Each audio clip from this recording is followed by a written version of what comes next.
There's music playing, there are orgies. He's wandering around and he's clearing up documents, clothes, medicines, bovine injections. Do they work? I don't know. I couldn't tell you. I don't know how to react to that. This is a bizarre story. April the 20th, 1945. Adolf Hitler, the German Fuhrer, makes his last public appearance. It's his 56th birthday, and he's inspecting a group of Hitler Youth, his child soldiers, some as young as 14. These were the boys which this once mighty empire was now relying on to defend the German capital of Berlin. That city was in ruins, it was encircled by the Soviet army, and it was closing in.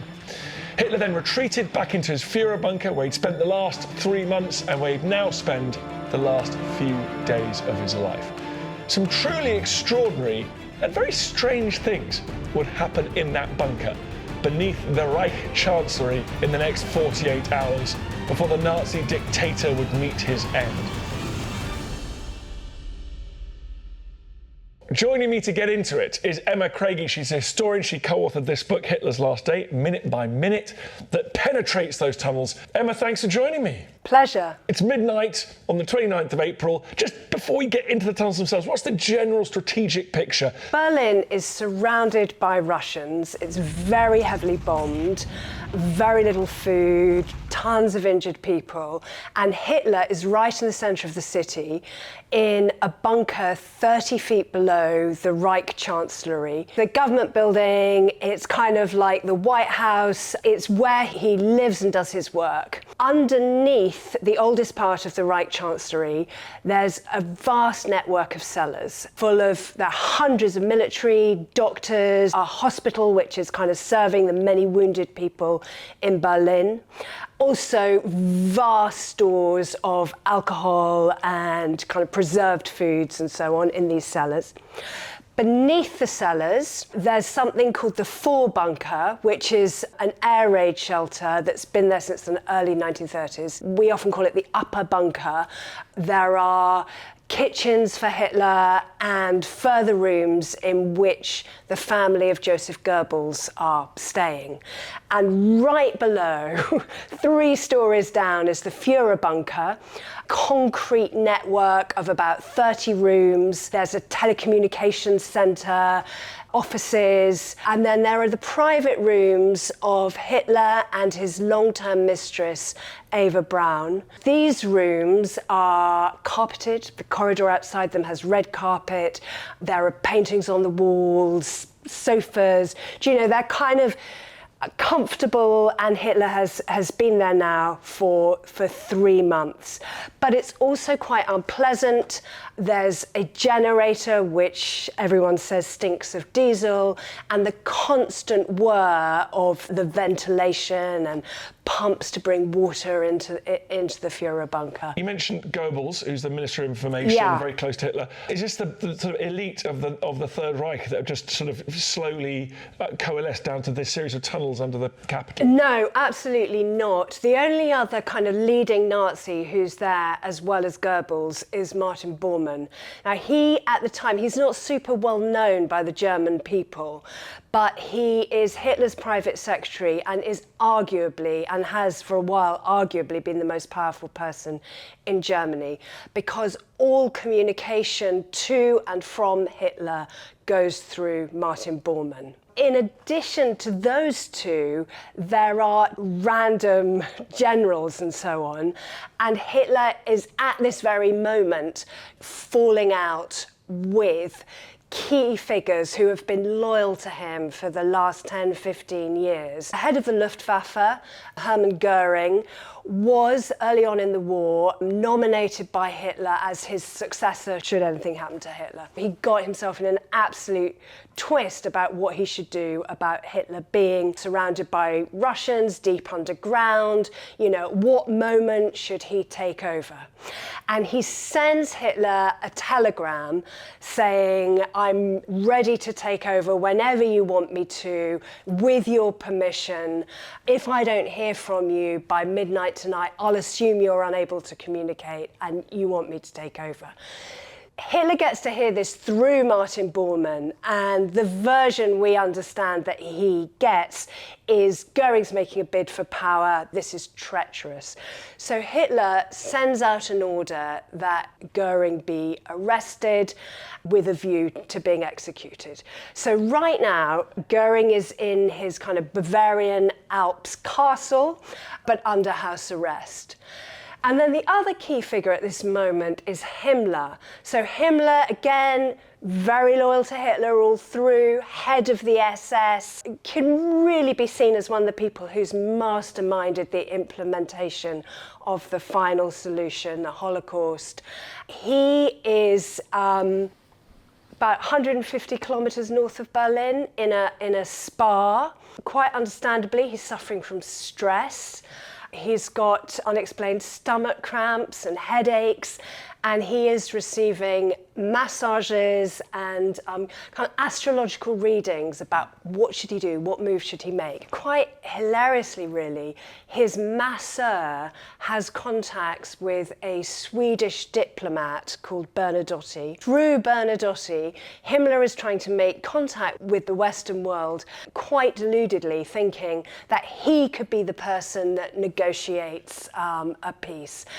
Hitler learns of this through the BBC, and he hears a radio report that Himmler's making overtures to the West. He's furious with him and is also sending out orders for his execution and is about to expel both these men from the Nazi Party. Defeat is now inevitable. The glue holding these eccentric lunatics together is falling apart. What is the general vibe elsewhere in the bunker among these generals, military staff, typists, communications people? They all know the reality, right? They all know that the Soviets are closing in. There are a few different positions. So on the one hand, there's a very small number of people, which includes Goebbels and his family, who are, whatever you do, Hitler, we're with you. Eva Braun is very much at the centre of that. And Hitler's view is he's never going to surrender. That would be shameful. And so that small group of people are all kind of prepared to die with Hitler. And unbeknownst to them, Goebbels' children are included in that group. There's a very small group of people who are actually thinking quite clearly and who want to survive. And these are sort of young military officers who are looking for a way of getting out of the bunker and getting out through the Russian encirclement whilst it's at all possible.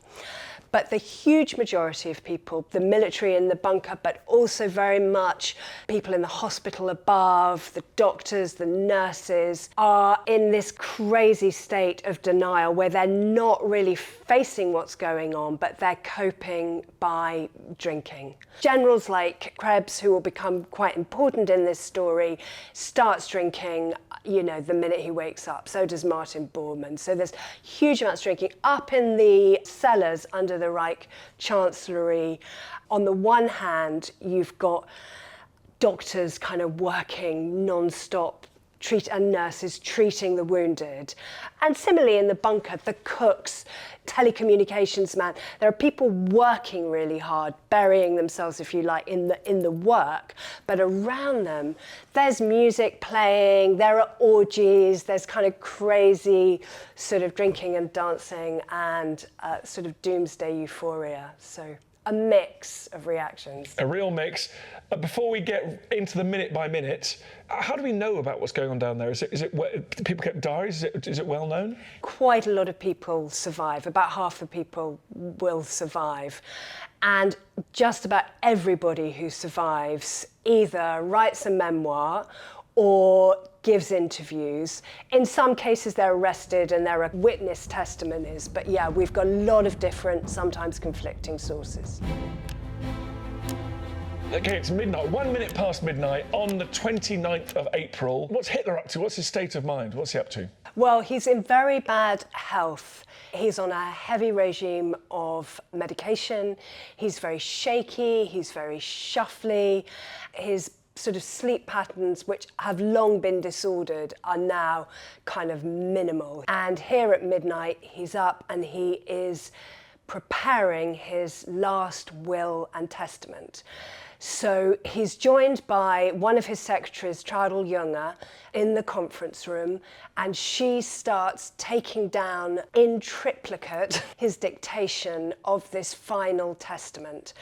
And she's hoping that he's going to make sense for her of the kind of chaos they find themselves in. And she's going to see the big vision. There's going to be some kind of resolution that this man, who has always had all the answers to everything, has. But she quickly realizes that she's just hearing the same old narrative about the country having been ruined by Jews.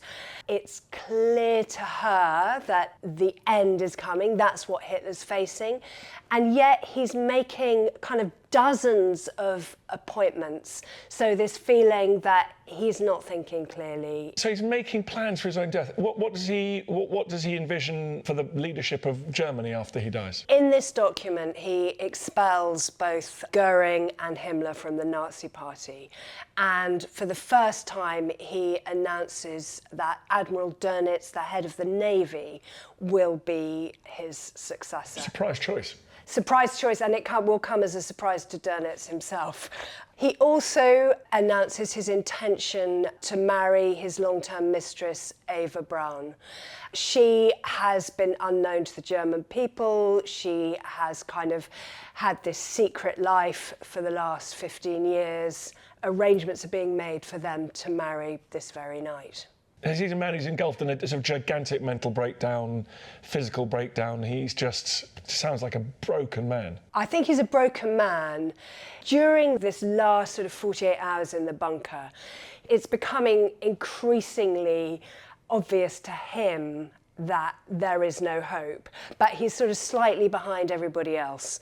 There's a sort of fantasy as he asks for reports from different generals. He keeps thinking that one of them are going to break through a route out of Berlin or whatever, when everybody else knows, like, it's way too bad for that. They're running out of ammunition. And as you mentioned earlier, there are 14-year-olds defending Berlin. Let's move on. We've got 0015, so 15 minutes into the new day. A fascinating and deeply tragic plot about the Goebbels family that you mentioned. So we've got Goebbels, Hitler's loyal sidekick, minister of propaganda. His wife's in the bunker, but also their children. And around this time, big decisions are made. Goebbels' children have been in the bunker for just over a week. There are 6 of them, aged between 12 and 4. They have been told that they're coming into the bunker to celebrate the final victory. And for most of the children, it's quite fun. They talk about it as a cave. They are absolutely delighted that there are huge amounts of food, because Goebbels' parents have, during the war, been quite austere and have made it a point of principle that their children are not overprivileged and that they only eat, the whole family, only eat the rations that the German people are eating. But here there's endless supplies of butter and jam, and there's one bakery still working in Berlin, and that sends a daily consignment of loaves. So they're enjoying the food. Their parents are not in a good state. Their mother spends most of the time in bed. This is really how we know so much about what this experience was like for them, because Hitler's secretary, Traudl Junge, spends a lot of time looking after them, and she writes a really significant memoir, which is a major source of our information afterwards. And the mother in bed makes a big decision at midnight. What Magda is doing is writing to her older son. So she was divorced when she married Goebbels, and she had a son from her first marriage who is a prisoner of war in England. Both Magda and Joseph write to him from these bunkers, and their letters are absolutely fascinating, and they're at the back of this book, Chocolate Cake for Hitler, for that reason, because they give us such an insight into the kind of thinking that's going on. So Magda says to her son that they have gone into the bunker to die beside their leader. that they cannot see a life beyond National Socialism, and that the children are too good for a world beyond National Socialism. And what I find so interesting about those letters is there's this terrible message in them, but in language that everybody could relate to if they're making a difficult decision. So they uphold virtues of, loyalty, doing the courageous thing, doing the right thing, behaving honourably. They don't see themselves as bad people in any way. They see themselves as upright people making the ultimate sacrifice. And that will involve killing their children. And that will involve killing their children. Hitler's making these arrangements, his last will and testament. Is he talking about his own end at that point? Is he making any arrangements? Yes, absolutely. So one of the people who've, again, been with Hitler for a long time is his valet, Linger. And he's giving Linger instructions about what he wants done with his body and the body of Eva Braun. So he's planning that they'll die together, and he's very concerned that their bodies are burnt. So he has heard of the death of Mussolini, and he knows that Mussolini's body has been desecrated. Strung up from a lamppost. Strung up from a lamppost. People have shot at it, thrown tomatoes at it, and so on. And he doesn't want that. He also says he doesn't want to end up as a waxwork in a Moscow museum. So he doesn't want anybody to get at his body. So he's making arrangements to have it burnt. That's not easy. There's a massive shortage of petrol, and it's Linger's job to work out how they're going to get the petrol to carry this out. Is there a doctor in attendance still giving him a mixture of amphetamines and and painkillers? He'll have a few hours sleep, and then when he wakes up, he has cocaine drops in his right eye because his right eye is weeping all the time. He has amphetamine injections. He's got stomach disorders, so he takes these kind of anti-gas pills. There are doctors in attendance. The doctors from the Chancellery Hospital come down and visit him. One of those, Schenker, believes that Hitler has Parkinson's, and that may be true, but there are other theories that he's actually just taking so much medication he's poisoned by his own pill. Okay, let's come through to 1 a.m. A big moment in most people's lives. A marriage. A marriage. A civil magistrate has been brought in, and they carry out the Nazi version of a wedding ceremony in which both parties must confirm that they are of Aryan descent and that they have no physical disabilities. By this stage, Hitler had innumerable physical disabilities. Hitler has innumerable physical disabilities. The identity of his paternal grandfather is unknown, so his heritage is kind of uncertain as well. They marry with rings which have come from the Gestapo treasury. So in other words, these are rings that have been taken from people who've been killed by the Gestapo. They don't fit them, they can't even wear them, they're too big for them. Is there any pretense at celebrations? Have they have a glass? Yes, most of them have champagne. Hitler, who is generally teetotal, has a glass of Hungarian wine sweetened by sugar. There's a reception. There's a little reception for the Goebbels, for Martin Bormann. There's actually a genuine moment of happiness for Eva Braun. This is something that she has longed for. So Eva, against this appalling backdrop, finds a moment of happiness. This is her dream come true. In a sad way, it is. So they first met when Hitler was 40 and she was 17. She was a young woman who kind of dreamt of Hollywood. She got a job working in a photographic studio. Hitler was the best customer because he was constantly having kind of propaganda type photographs taken of himself. And she spoke of remembering their first meeting where he came into the shop whilst she was on a kind of ladder reaching something from a high shelf.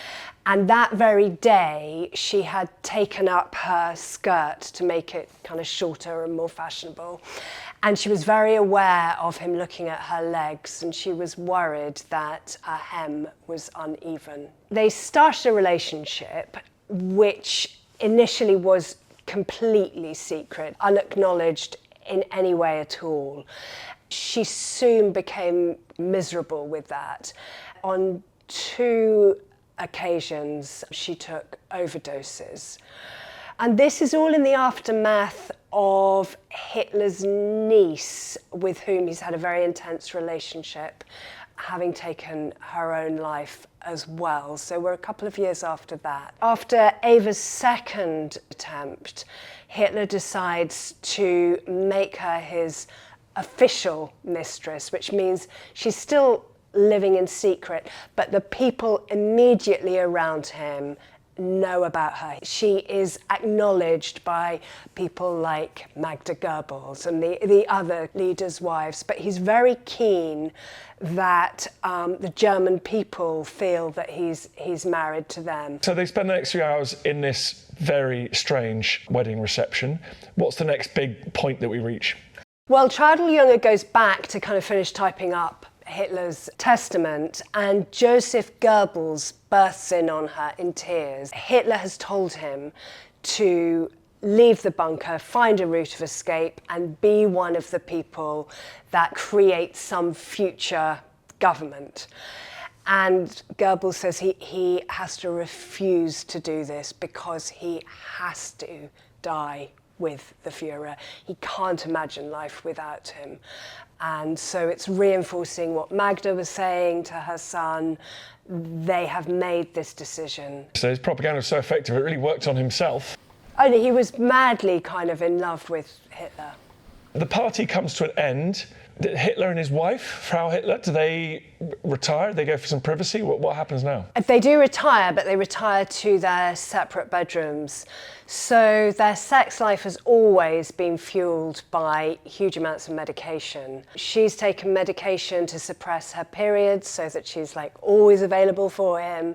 And he has had bovine injections. Do they work? I don't know. I couldn't tell you. Don't take them. He's now way past that. He can't bear physical contact. He will shake hands with people, which is often described as shaking hands with a wet fish. That's the only physical contact he'll have. While Hitler's sleeping, let's just check in on the rest of the war. Mussolini, the puppet leader of the Italian state in northern Italy, the fascist state, has been killed, as you mentioned. He's been strung up, his body's been abused. That's the end of Hitler's great Axis ally.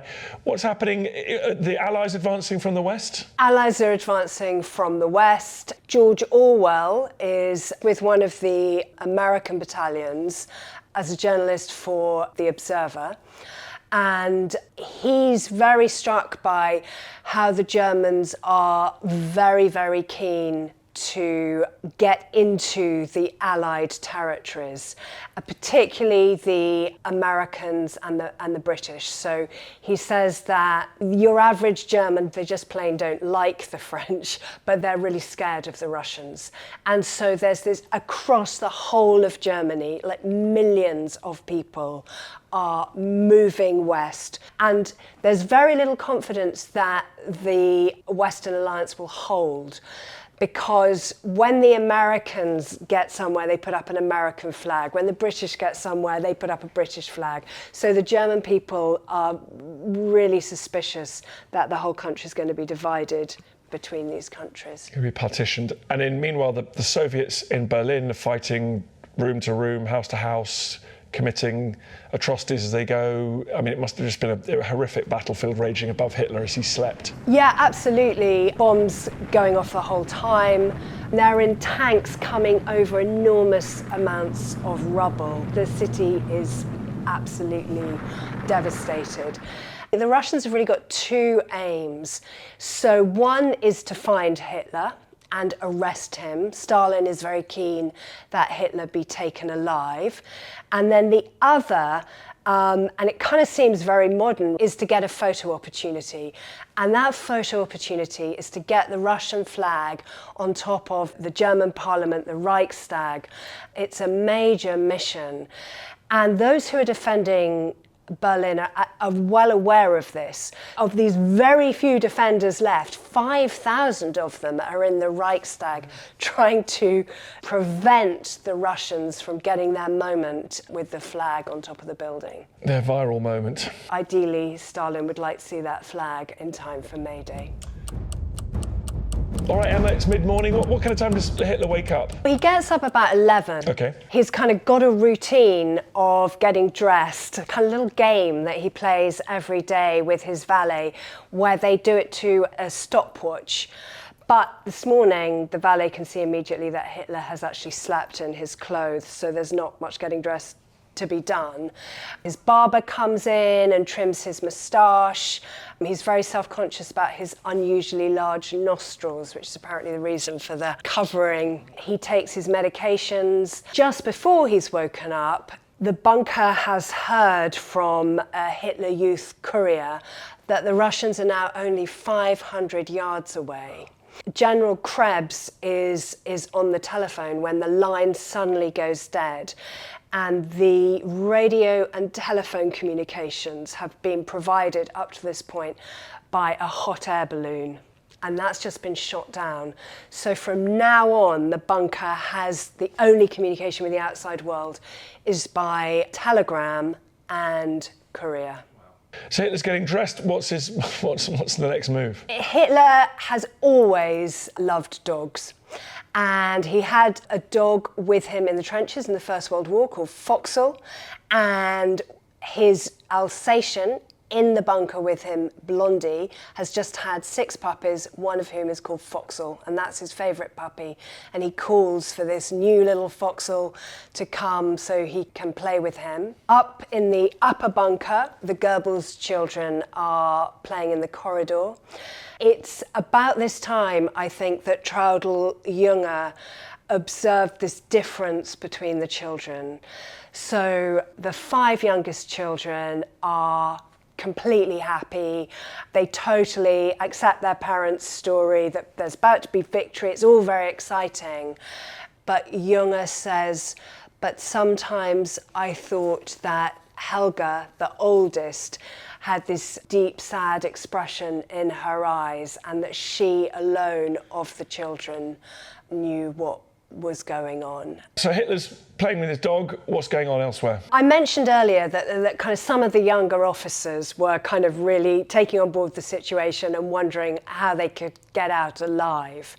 And 3 of these officers, their names are Bolt, Weiss and von Loringhaven, worked out a plan to escape from the bunker. They're very nervous about proposing it because if it goes wrong, they know they could be called out as traitors and shot.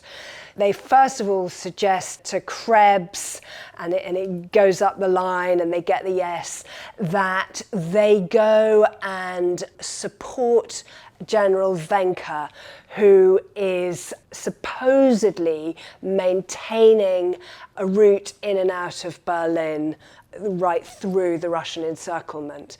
The reality is that Wencker's line is collapsing.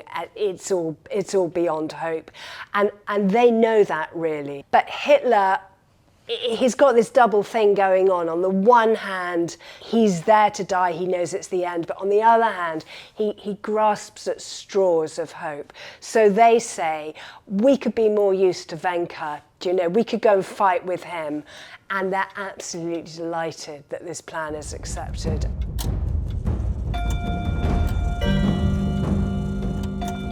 So we're about midday now on the 29th. Interestingly, in Dachau, one of the most notorious and one of the earliest, I think, concentration camps, something remarkable is happening. Let's just quickly whiz across there on the other side of Germany. What's happening there? Yeah, so it's not the first discovery of the death camps. Both Auschwitz and Buchenwald have already been discovered.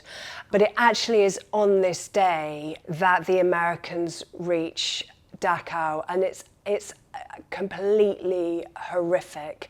The soldiers who get there can't believe it. The hideous sights. They come across a train with 39 carriages in which just under 5,000 people were were sent from Buchenwald. They were sent in a dying state. They were given no provisions, no water, and now I think there are about 800 survivors. So these carriages are piled with bodies emerging from them and from the camp itself, you know, people on the verge of death. There's also a group of SS officers. We know that some of the Americans reacted to this horror by shooting them, which was illegal. You know, they were meant to take them prisoner. And there's a commander, Felix Sparks, who realizes that his men are shooting people and brings a halt to it. Let's swoop back into the bunker. Mid-afternoon, what's on Hitler's mind? Hitler is having lunch with Eva and with the secretaries. And ever since the Battle of Stalingrad, he has had lunch every day with only women. When things were going well from Germany's point of view, he loved a lunch, you know, with kind of male military personnel or fellow Nazis. He could talk about how well everything was going. But since the news has been grim from his perspective, he wants to switch off at lunchtime, and women for him kind of mean switching off. The idea is that he likes to have light conversation. The reality is these women are all subordinate to him and he can just talk and talk and talk. Traudl Junge, from whom we hear this, she's been devoted from Hitler. He's a really good boss. He remembers her birthday, but he's so boring. And he talks about painters he loves, degenerate art, the future coming, the legacy beyond this disaster, how in the long term they'll all be appreciated. But he just drones on and on and on. Everyone's smoking like mad, so the women are just longing for a cigarette. They're just dying to get away. So he's haranguing them with lots of boring subjects? He's haranguing them with lots of boring subjects, but that actually is a serious conversation at this particular lunch. And that is about the best way to kill yourself. Right.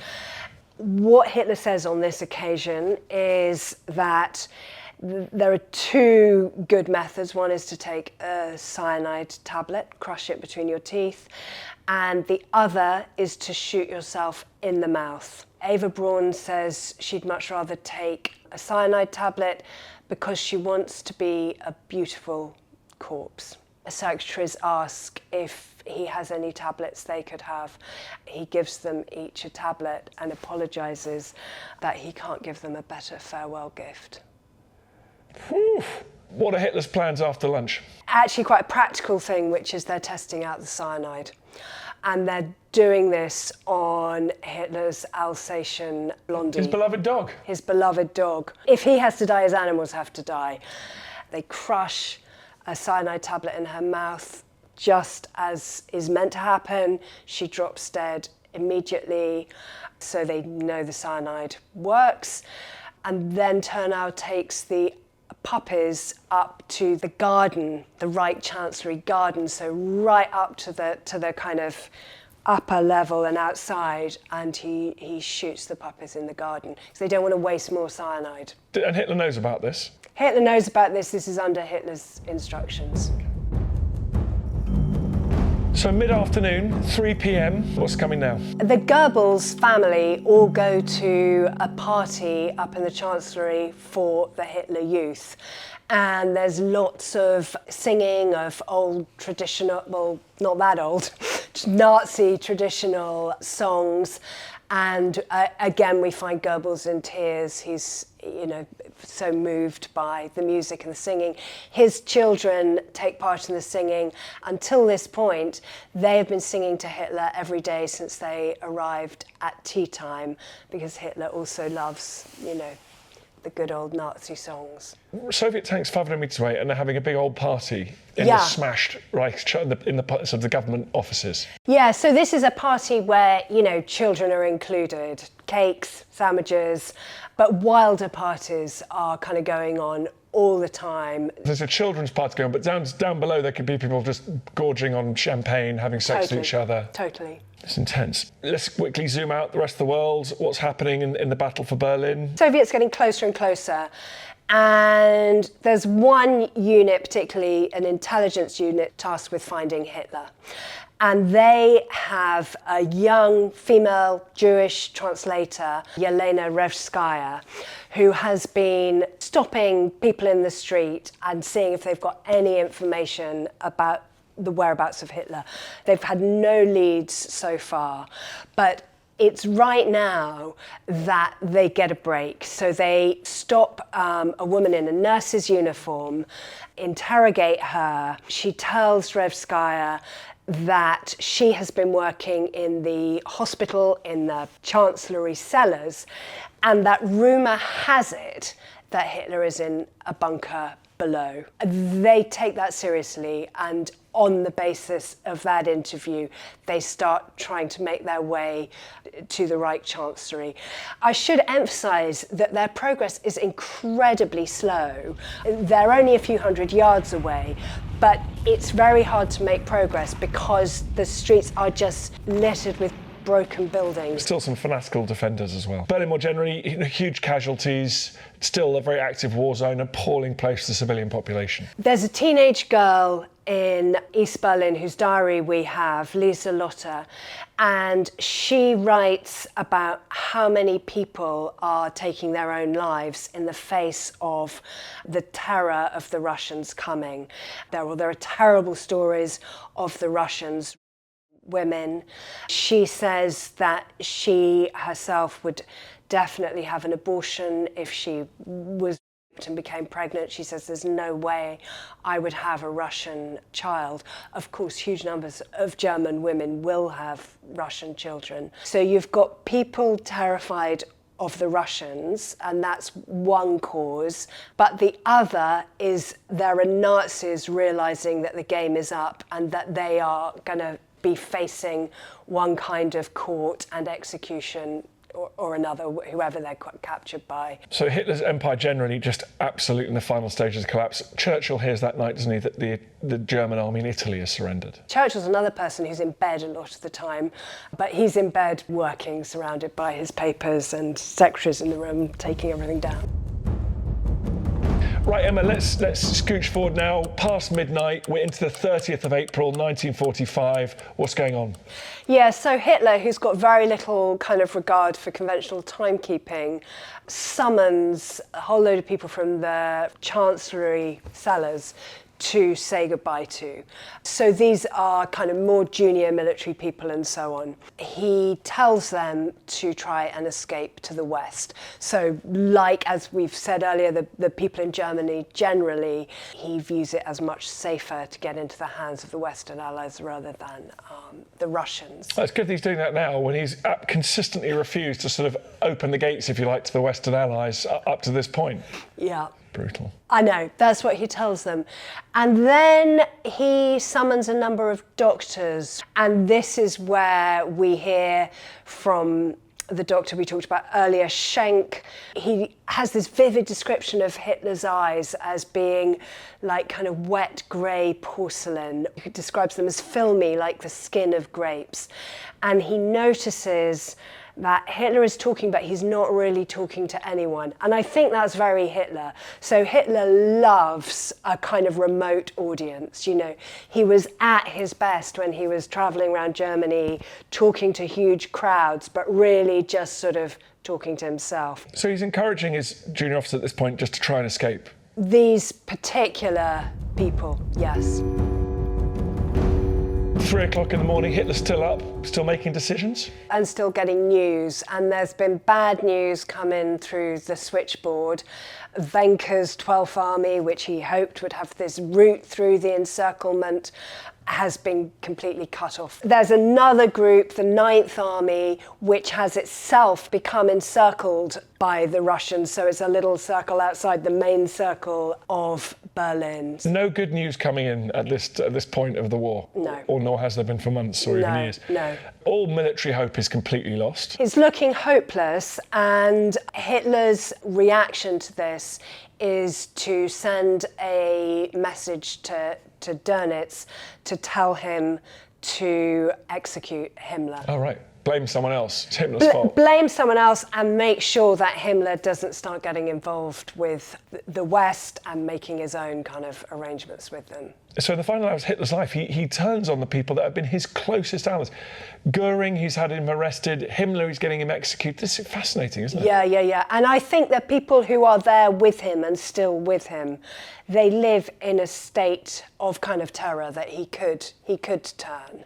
We know this from the switchboard operator, Misch, who writes about the constant fear that the Gestapo will come in and take out anybody who's got any whiff of disloyalty. So Hitler goes to bed 4:30 in the morning. What's going on in the rest of the city? Well, just as it's kind of, we're getting towards Hitler's bedtime, in fact, even before he's gone to, as he's heading for bed, it's the beginning of the Russians' day. They're now about 600 yards from the Reichstag, the Parliament building where they want to put up their flag. They've set up a big kind of soup kitchen, except what it's cooking is porridge. And we have reports that this porridge, for huge numbers, was undercooked. So they're eating this very early, rather disgusting breakfast, getting ready to storm the Reichstag. So everything is just building towards this terrible crescendo. Hitler's going to bed. What's going on in the rest of the bunker? Orgies up in the Chancellery cellars. So as well as there being a hospital there was a dental surgery. And there's a well-known story of the dentist chair being used in sex parties. And the kind of bit of that people are always interested in is the sort of the sex angle of that. But what strikes me actually is the fact that the dentist chair had straps. And the reason the dentist chair has got straps is because they're extracting teeth and doing all the things dentists do. The dentist is being used by day, and they're strapping people into the chair and pulling out their teeth or whatever. And then by night, the parties. God, I don't know how to How to react. I don't know how to react to that. This is a bizarre story. It's bizarre. At what time does Hitler get up? Well, I'm not sure he gets a lot of sleep on this particular night because he seems to be up until about 4:30, and then he's asking for more information about the military situation at 6 a.m. And presumably the military situation is extremely bad. I'm guessing that the Soviets have only got closer. They're about 250 yards away, perhaps less. He's told they've probably got 24 more hours. That's the kind of the pace of getting through Berlin. That's extraordinary. That's actually, given that they're so close, that seems like a long time. I know. As the sun comes up, presumably that assault on the Reichstag really heats up. It's very violent. It's the thing that the Germans are defending. So about 5,000 troops there. There's Hitler Youth, there's SS, they've brought in sailors, there are snipers on the roof. When the Russians actually get to the building, it's going to be a very, very fierce battle. So in a way, this fight for the Reichstag has become the totemic fight for Berlin. Absolutely. What's going on? What's the picture? Well, Eva wakes up and she's probably the most steadfast person, I'd say, in the bunker. She's so clear about what she's doing. There are no reports about her having kind of last-minute panic, second thoughts, desperate hopes. But she decides that she wants to see the sun one last time. She knows she's going to die today. So she goes up the stairs to the Reich Chancellery garden and very briefly looks out at this devastated site. The Chancellery buildings have been very badly bombed and are shells, and the garden is pitted with craters. The battle is raging all around them, constant artillery bombardment. So she has this brief moment where she hardly does see the sun, comes back downstairs, and then Hitler decides to follow her example, which in itself is a kind of real turnaround of what their relationship has been like. And he goes up the stairs, but when he gets to the top of the stairs, the sound of the bombs is so loud that he doesn't even open the door, and he comes back down. Extraordinary moment, that, because Hitler and Eva have been at the heart, in a way, at the centre of the greatest war in human history. And this is the first time they've experienced direct fire themselves. It's fascinating, isn't it? Yeah, absolutely. What's everyone else doing in the bunker first thing in the morning? Goebbels' children are having breakfast. Traudl Junge on duty again. They're loving their bread and jam. They're loving their bread and jam. It's too painful to talk about these kids. I know. Oh. Their mother has actually spent a lot of the war in sanatoriums, like Himmler is now. A lot of leading Nazis make a lot of use of kind of wellness clinics. And she has been suffering from stress, and she has a heart condition, and now she just spends most of her time lying in bed. What else should we be aware of in the wider Allied war effort? We mentioned earlier Churchill is doing a lot of work from his bed, and he's sitting in bed surrounded by papers, giving dictation, secretary in the room, and smoking a cigar. And the secretary suddenly, she's typing away, looks up and realises that the ash from his cigar has set fire to his lapel. And actually the smoke from it is so bad, another secretary, John Peck, actually comes into the room from the corridor. You can smell it out in the corridor. They say, I need to, you're on fire, I need to put the fire out. And Churchill is kind of fine, but he hasn't even noticed. And so just a marvellously telling moment about how Churchill operated. Such an interesting contrast between these two leaders, that Churchill is a person who is respected by those who work for him, but they find him quite difficult. He loses his temper. He's kind of, you can't get through to him, and then he's suddenly sort of shouting about something or whatever. Hitler, by contrast, he's famous for his tempers, but he very rarely loses his temper with his subordinates. So people who are high up in the military or in the Nazi party, they can be a threat. He can be very angry with them. There's this pattern where he adores dogs, he adores animals, and he adores women who, for him, are in a kind of slightly similar category to the animals. He adores children. He loves the Goebbels children being there. They cheer him up every day. And in return, the people that work for him all adore him. And I think that is one of the kind of strangest things. But he is personally very kind and considerate to those people that he knows firmly he is in control of. He's very kind to his dogs. Whereas Churchill's operating more like a person who hasn't got some kind of warped agenda. He's just doing his job and finding it difficult. Whereas, Hitler's so comfortable when he's in control of people. Midday on the 30th. Berlin's on fire. It sounds like Churchill's on fire as well, in more ways than one. What is going on in the bunker? What's going on with Hitler? Well, there's more bad news coming. One of Hitler's generals, Weidling, he's very nervous about this, but he makes the suggestion that they allow soldiers, if they can get out, to get out. It's a sign of the kind of despair at the time. He actually agrees to this. People can escape, but they mustn't surrender. So yes, Berlin is going to fall to the Russians. He's accepting that, but there mustn't be a formal surrender. Eva Braun is getting dressed, taking great care with her final outfit, the outfit she'll die in, having her hair done, and Hitler tells Bormann after lunch, Eva and I are going to take our lives and we're going to do it together. So into the last few hours now, last few minutes almost of Hitler and his wife's life. Yeah. So Hitler's made his decision. What's involved in that? What kind of preparation is required? Well, they need petrol, and petrol's in short supply. So one of his adjutants, Gunshot, goes down to an underground car park and siphons petrol from the cars that he finds there to get enough petrol to create a good fire to destroy the bodies of Hitler and Eva Braun as he's been instructed. Hitler himself takes lunch with the secretaries. Eva doesn't join them. She doesn't have an appetite, and she's still, as mentioned, getting ready into the outfit in which she's going to die, and she's chosen a dress which she thinks is Hitler's favourite. It's a black dress with kind of white roses around the neck. Hitler sits down for this last meal.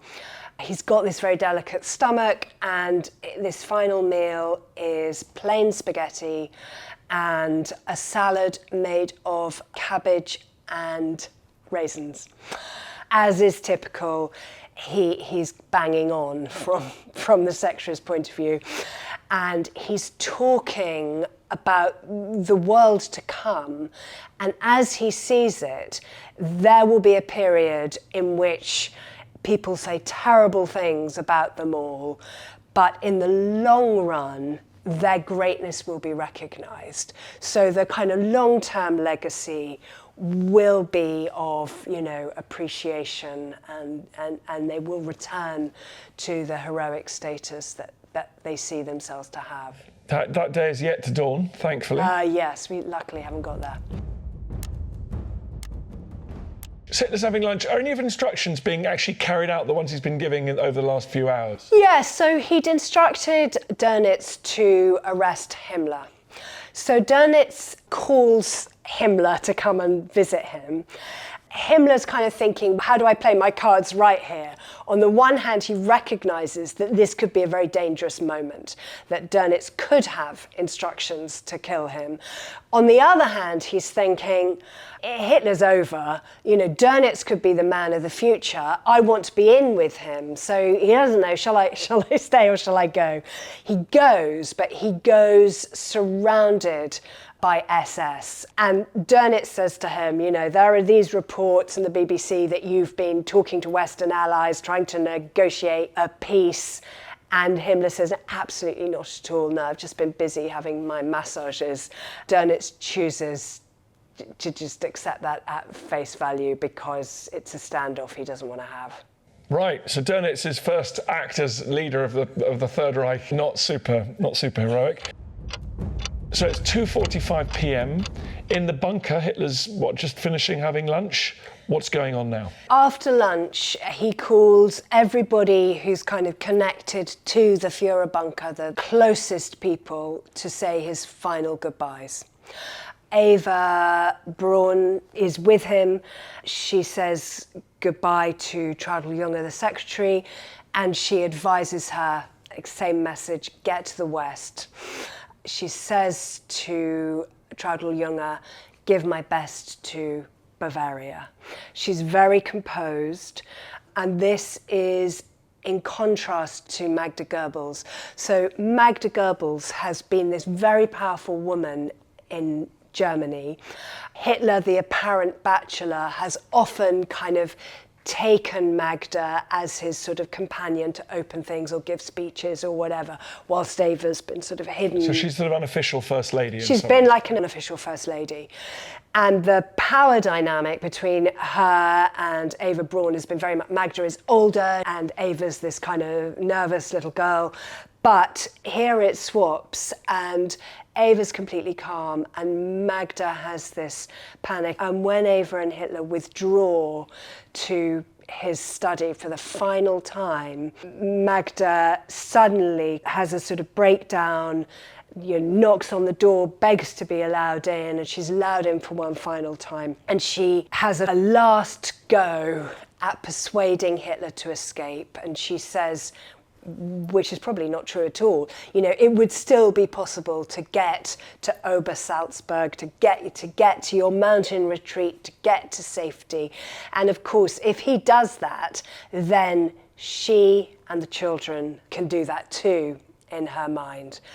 Now, Hitler has been very clear with them, they should go. He instructed Joseph Goebbels to go. He hasn't asked them to stay with him, to kill the children, but he's very clear what he's doing, and he's not going to be seen to be running away. So Magda Goebbels is the last person to have a conversation with Hitler. that door closes, what kind of time? It's about 3:15. At this moment, Traudl Junge, who's been so kind of, rather like Eva, has been very, very solid, very kind of just doing her job, looking after the children, keeping very steady. She just has this urge to kind of get out of the Fuhrer bunker. So she runs up the stairs to the upper bunker, and there she finds the Goebbels children, and nobody has remembered to feed them. So she gets them food. We actually know that she gave them bread and butter and a jar of preserved cherries, and they sit around a table eating, and she talks to them about what games they're going to play that afternoon, and then they hear a gunshot. And Helmut, the only boy of these 6 children, says bullseye, but he has no idea what that gunshot is, but Traudl Junge knows what that means. So it's 3:30 in the afternoon of the 30th of April. A gunshot has been heard. What has happened down below them? This is subject to some controversy, but what we think has happened is that Hitler and Eva, they've gone into the bunker with a cyanide pill each and 2 pistols. A second pistol in case the first one jams. Eva doesn't want to be shot. She wants to be a beautiful corpse. Hitler wants kind of belt and braces. What we think happens is they both take the cyanide. They each take the cyanide pill. Hitler was very keen that they do it simultaneously. And at the same time, he has shot himself in the temple. In 2017, French scientists finally had access to Hitler's teeth, which had been held in Russia ever since, and they found that the teeth had traces of cyanide on them, but no sign of gunshot. What we think is, that he shot himself in the temple. So Hitler and his wife are dead. Do people give them some time before going in, or is it sort of instantly when they hear the gunshot? So the valet, he waits a little bit after the gunshot, and then he goes in, and they find the 2 bodies. Eva Braun has got her legs tucked up on the sofa, shoes off. The little box the cyanide capsule had been in is on the table, and he describes her face as contorted by the poison. He will later say that he couldn't bear to look at Hitler's face. Looking forward, he's going to be arrested by the Russians, held there for many years and tortured, endlessly kind of questioned, and the fact they didn't look at Hitler's face is something that bothers them a huge amount, and leads to all this kind of speculation about, was it really Hitler who was there, because he can't confirm that he saw the face. I mean, I don't know who else could have got in there. They wrap the bodies in blankets. The Russians also got obsessed with this, and were there 2 blankets? And at one point, being tortured in loads and loads of interrogations. At one point, Linger said there was 2 blankets. At another point, they say there was 1 blanket, and that also is used as kind of like. But with the help of Hitler's chauffeur and some officers, they carry the bodies up into the garden, pour on the petrol. Actually, Joseph Goebbels lights the match and sets them on fire. There's a big blaze, and a period of time is left, and then one of the officers is sent up to bury the bodies. And when he does that, he finds that the bodies, they've both been very burnt, but they've also been hit by a bomb. Really? So there's shells and machine gun rounds? There's constant shelling. Wow, okay. And he buries them in a crater. What we think is by the time the Russians get there, all there is of Hitler is a bit of skull, a jaw, teeth. So Goebbels puts the match, it's about 3:50 in the afternoon. Is there any formality to the occasion? It's a very unsafe place to be, the Reich Chancellery garden, because shelling is kind of happening the whole time. There's a kind of conflagration, and they withdraw immediately. Back inside on the staircase, there's a moment where they all do a Heil Hitler, and that's it, that's the funeral. Back down below, what's being done in the aftermath of Hitler taking his own life? The Valet is still carrying out Hitler's instructions, and the next one is to clear evidence. So he gets rid of the bloodstained carpet, and he's clearing up documents, clothes, medicines, anything that he thinks could have a negative impact on sort of Hitler's reputation in the future. Wow, so it's seconds after his death, already people are sort of airbrushing his reputation. Yeah. What about the decision makers? What's happening now? Yeah, so Goebbels and Bormann are in a meeting with various generals.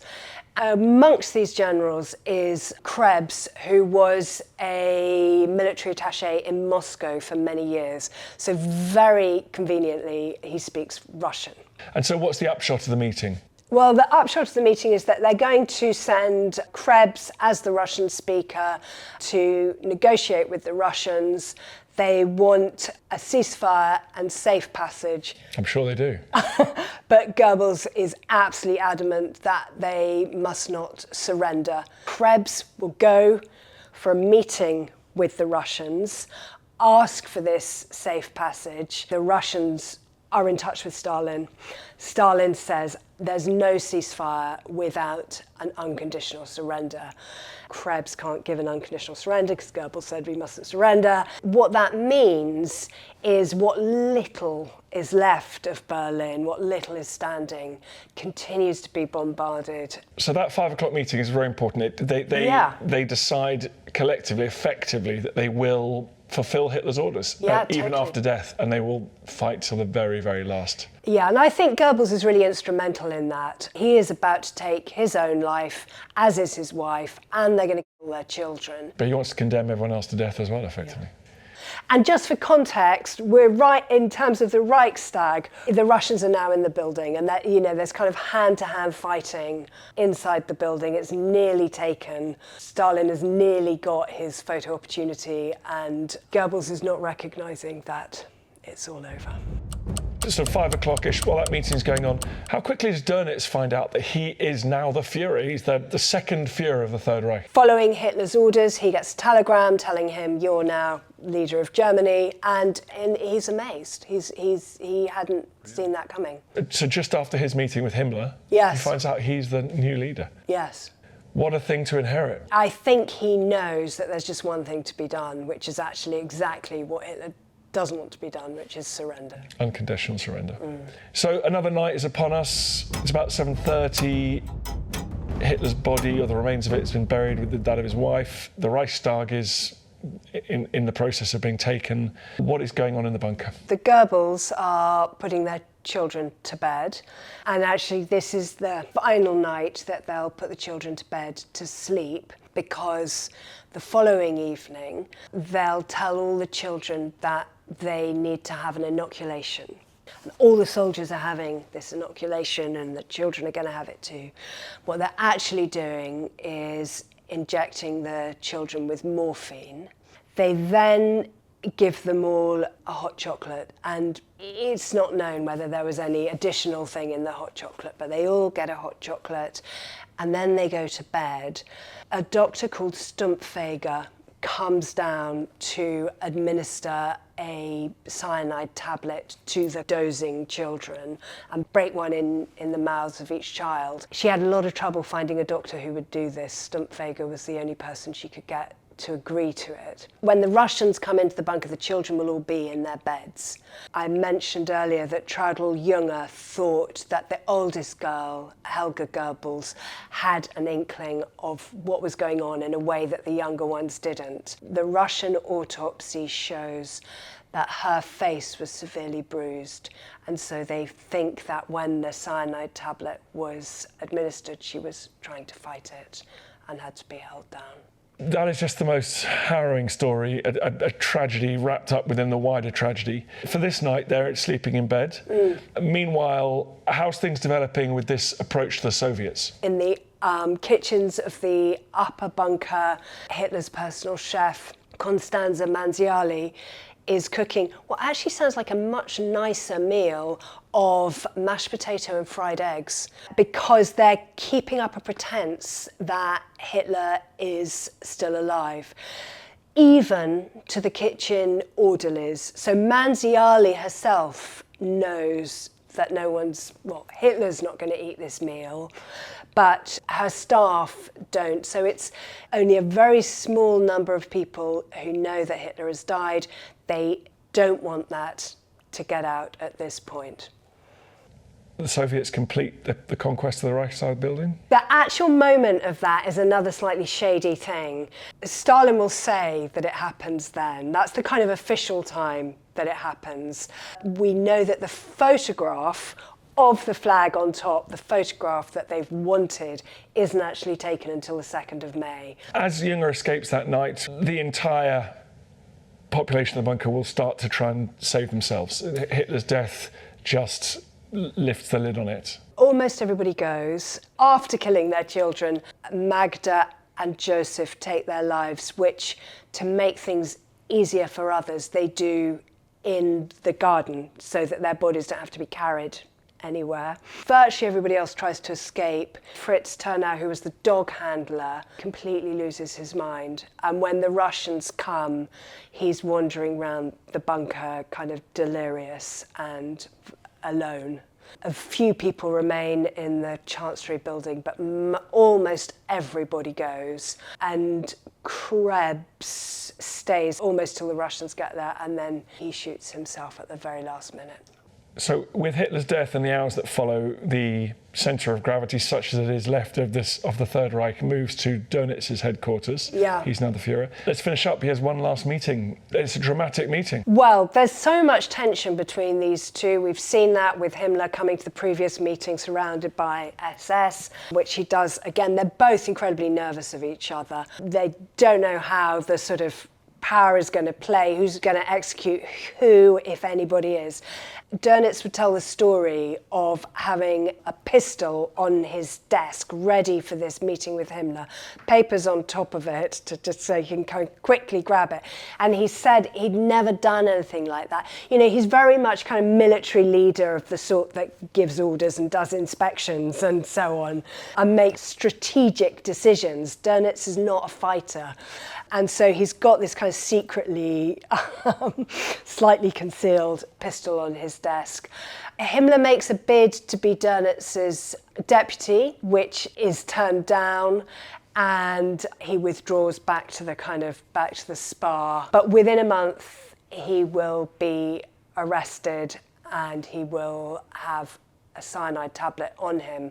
And he takes the cyanide tablet whilst he's having a medical, and the doctor says to him, "Can I look inside your mouth?" And he has the cyanide tablet already there and he crushes it, and the doctor's completely astonished. This guy just drops to the floor. So that is the end of Himmler. For all of this, one of our major sources is Traudl Junger. It's at this point she hears others talking about how are they going to get out of the bunker before the Russians get there, and she asks a group if she can join them. She and actually Manziali, the cook, make this escape from the bunker. Manziali is killed, but Traudl Junger gets out. She's 25 at the time. She immediately writes an account of everything that's happened in the bunker, all her memories. It's very detailed. She spends the next kind of 15 years telling herself, I wasn't to blame. So as she learns more and more about the kind of horrors of what has actually happened, she tells herself, well, you know, I didn't know about the death camps. How could I have known? I was only 25 or 22, or, you know, I was just young. And then she has this kind of transformative moment when she's about 40, and she just happens to walk past a memorial to a woman called Sophie Scholl, who was one of the resistance fighters who was killed. She spread leaflets around criticising the Nazis exactly, on university campuses. Exactly, yeah. and was killed for doing so. Sophie Scholl was born at the same year as Traudl Junger. So she looks at this memorial and she takes on board for the first time that her youth isn't really an excuse, that people did know that what was happening was wrong, and she could have known that. So the next 40 years of her life,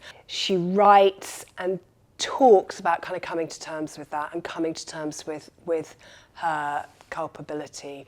Her book, Until the Final Hour, is a major source for anybody researching this. It's powerful because it's from her that we get all the details about the children. You know, her view of the bunker is kind of more human than most people's. And she's interested in people's emotions, behaviour, the details about how Magda Goebbels behaves, how Eva Braun sort of holds herself at the end. That all comes from Traudl-Junge. We should just quickly talk about what happened to Hitler's body and the Soviets and the controversies. They want Hitler's body, don't they? Stalin needs to see the body. Yeah, he's very disappointed that Hitler isn't taken alive. This is quite an interesting moment for Yelena Revskaya, the young Russian translator, a key figure in finding the bunker. She knows that as soon as any information gets officially into kind of Russian hands, it'll be kind of shrouded in secrecy. So she is there when the teeth are found. She puts them in a cigar box, which is lying around, and she finds Hitler's dentist, or at least she finds 2 dental assistants in the Berlin dentists that Hitler used, and gets it confirmed that So she does that off her own back? She does that off her own back because she wants to know for herself. She's a really remarkable young woman whose memoirs were banned in Soviet Russia. Following that, though, the teeth and the skull. So they all get they disappear, into the Soviet archives. There's so many rumours. Did they have more of Hitler's body? What we do know is when Magda and Joseph Goebbels killed themselves, they also gave instructions that their bodies be burnt. But by now there really was very little petrol, and the burning of their bodies was relatively ineffectual. So we know that the Russians took their bodies, and they took the bodies of the 6 Goebbels children. And it's understood that in 1970, Andropov, who would become the Russian leader but was then head of the KGB, ordered these bodies that had been kept all this time to be cremated and the ashes thrown into the River Elbe. There are stories that there were more remains of Hitler and Eva's bodies, and that's what happened to them. His concern was, like, they're keeping these bodies for years and years and years. What are they going to do with them? And if they do anything public with them, they could become a kind of Nazi shrine. We're not going to be able to answer that at the moment. Certainly, we do know that the Russians did have, as I said, this bit of skull, jaw, and Hitler's teeth. Emma, thank you so much for coming on the show and taking us through the last minutes of Hitler's life. What an extraordinary and important and depressing and awful story. Your book is brilliant, Hitler's Last Day, Minute by Minute, and also Chocolate Cake for Hitler, all about if people are interested in the tragic story of those children. That's a wonderful account and a story about them as well. If you have enjoyed this and you want to see more of our minute-by-minute videos here on The History at YouTube, we have got others available, so make sure you search. Thanks for watching. See you next time.